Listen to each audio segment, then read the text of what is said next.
North Korea launched an intermediate-range ballistic missile on October 4th over Japan. The Hwasong-12 traveled farther downrange than any other of Pyongyang's missiles. Setting a record pace, the test was the North's 23rd of the year. 2 days later, it fired off 2 short-range missiles. The Biden administration has done little to stop the Democratic People's Republic of Korea, DPRK, so that regime is likely to engage in even more provocative behavior soon. The U.S., in response to the launch, asked for an emergency United Nations Security Council meeting, which was held on October 5th. As expected, nothing came of the session. China and Russia, blaming the United States for the North Korean launches, blocked any tightening of sanctions. The Security Council in recent times has been deadlocked because Beijing and Moscow, each with a veto, have been adamant in protecting the Kim regime from international action. In May, both of them vetoed a U.S.-sponsored resolution that would have imposed new sanctions on ballistic missile launches. All other members of the Security Council voted with Washington. The Asia Times online news platform said that Chinese and Russian diplomats have kneecapped the Security Council.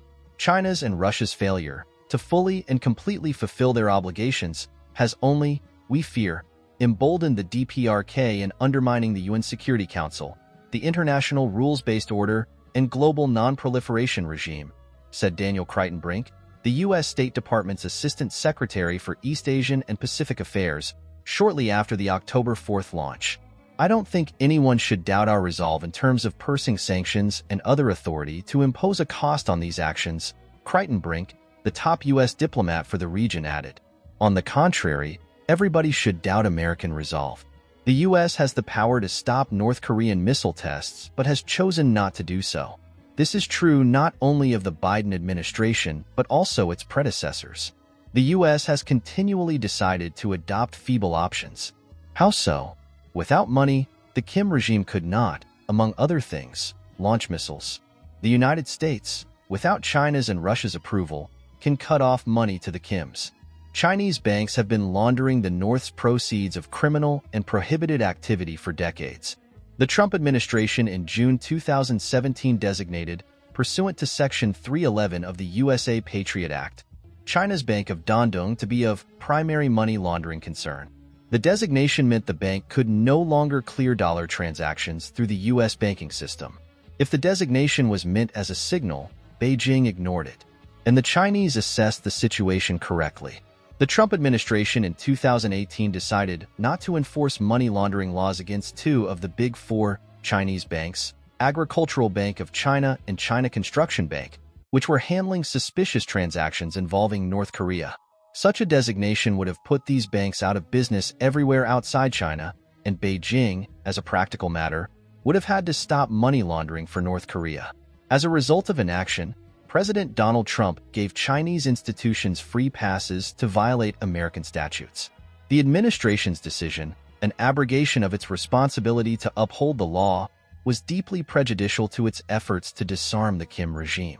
The Biden administration has continued Trump's lax posture. As sanctions expert Joshua Stanton told Gatestone, Biden is on track to a record low level of enforcement, both qualitatively and quantitatively. Treasury has issued small civil penalties to an American bank and Australian shipper, and an American gift card company for unlicensed deals with North Korea, Stanton points out. It did not announce any indictments or major penalties against 3 major Chinese banks that defied a Washington, D.C. grand jury investigation into laundering money for North Korea.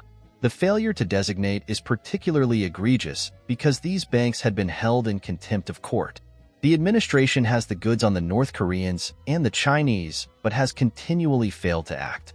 This failure is a choice, says Stanton, who also writes on North Korea sanctions issues at One Free Korea. The money Kim Jong-un obtains by fraud, computer hacking, and ransomware, and which he uses to build bombs to threaten us, is being laundered through our banks. We're giving Xi Jinping and Kim de facto immunity to keep right on doing it.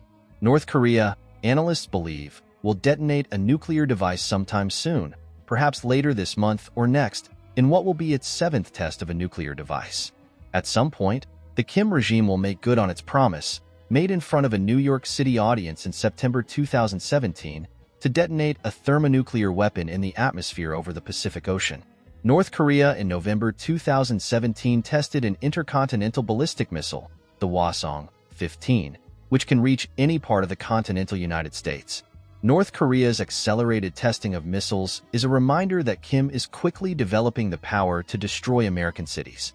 Perhaps the only things his technicians cannot do is miniaturize a nuclear device and shield it from heat upon re-entry to the atmosphere.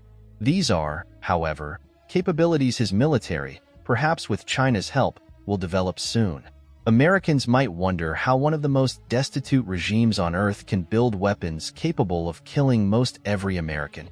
They may also wonder why Washington has done almost nothing to stop the North Koreans from selling their weapons to Iran, among others. The answer is that every American president from George H.W.